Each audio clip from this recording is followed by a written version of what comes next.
matumay, huwag magaling. Bato sa langit.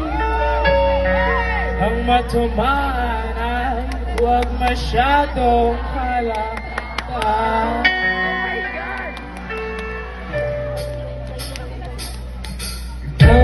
Nandiyan po ba kayo sa loob ng malaking bahay at malawak na bakuran? Mataas na pader, pinapaligiran at nakapilang mga mamahaling sasakyan.